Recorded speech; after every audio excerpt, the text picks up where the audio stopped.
foliage. Two rocks, in the shadow between which a bright light appears. A cascade. A pond in which birds bathe. Prairies sprinkled with flowers. On a cloud, a personage with white hair. A man and a woman under a tree. They are naked. The woman shows the man the fruits of the tree.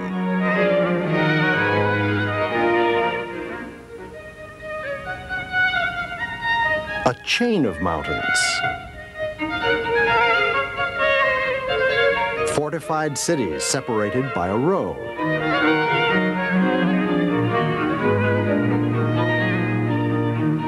A wheat field at harvest time.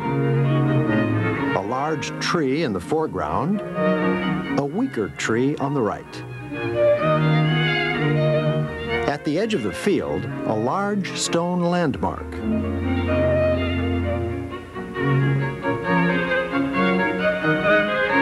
Five horses harnessed together and led by a man armed with a whip press the wheat. A man plays the bagpipe. Other harvesters are cutting wheat, tying sheaves, or quenching their thirst.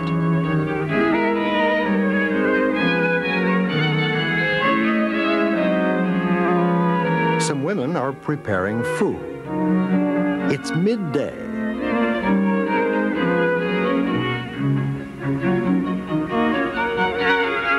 In the center, a man wearing a turban faces a kneeling woman.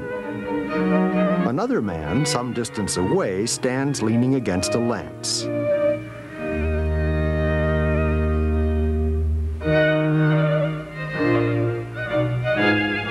A mountain with steep peaks. A town at the foot of the mountain. Another fortified town at the summit of a cliff.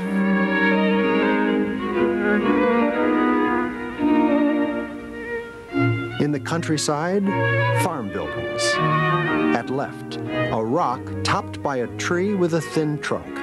Beside it, a large fruit tree. A woman perched on a ladder is gathering fruit. Another woman, a basket on her head, is moving away.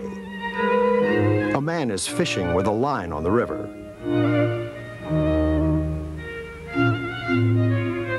Two men are carrying an enormous bunch of grapes on a pole.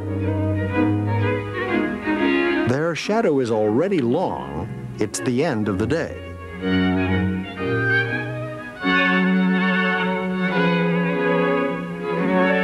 A mountain bathed in mist and rain. The sun, very low, barely shines through.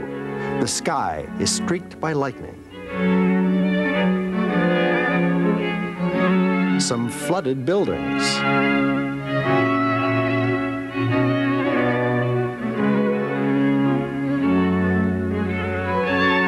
A boat without a mast. Two rocks frame the scene. Two levels of water, between them, a rapids. A boat filled with men and women is in the process of sinking.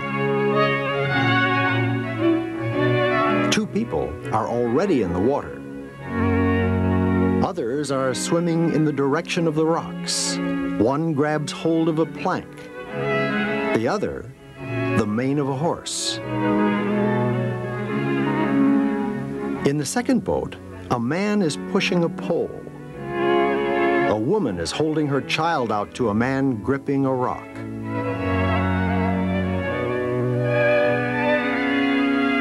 On the rock at left, a large serpent is wending its way.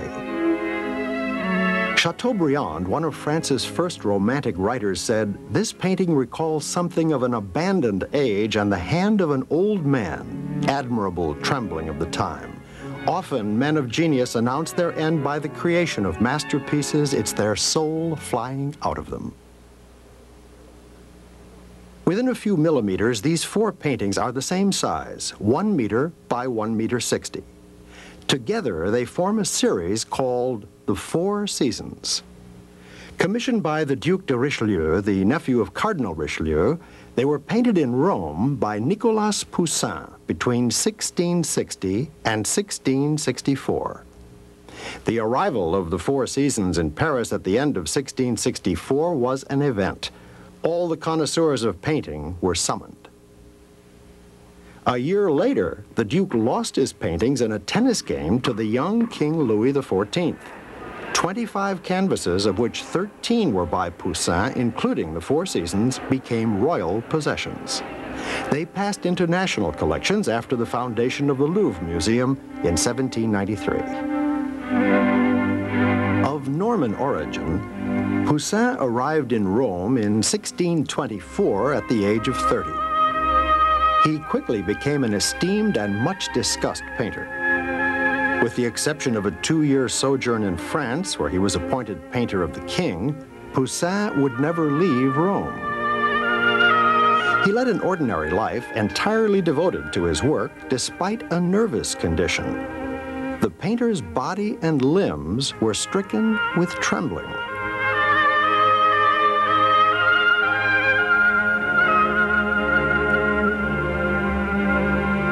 A contemporary said of Poussin, Nicolas was accustomed to rising early and exercising for an hour or two, sometimes walking across town, but almost always on the Mount of the Trinity, which is the Mount Pincio, not far from his house. He conversed with friends on curious and scholarly subjects. On his return home, he painted without interruption until noon, and after taking nourishment, painted again for several hours. In the evening, he again went out and walked to the foot of the hill on the square.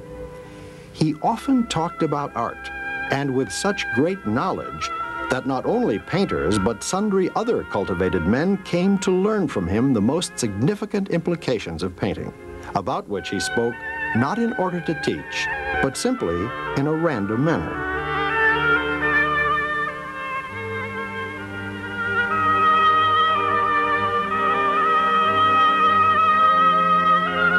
In order to paint grand historical or mythological scenes containing a multitude of people, it would have been difficult to bring together a sufficient number of models.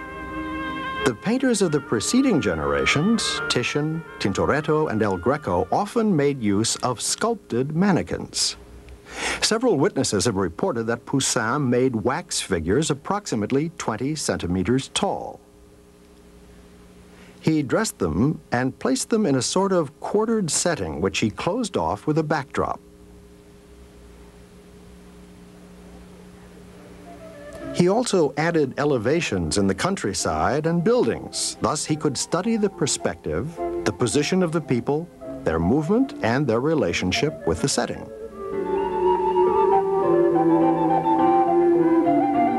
Finally, Poussin enclosed his model in a box. On the sides, he made windows to let in light. On the front, an eyepiece enabled him to study the orientation of the light.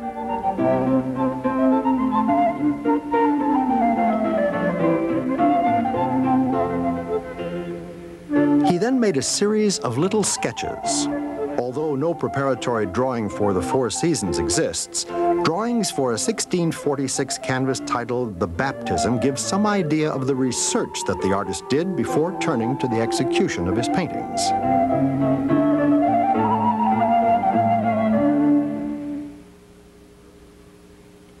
In his earlier compositions, Poussin had used systems of scientific perspectives.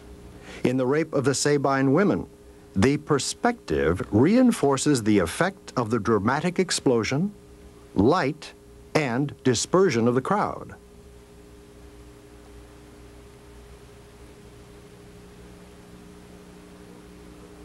In The Four Seasons, the distant mountains serve as the support to the fleeting perspectives that cross the landscape.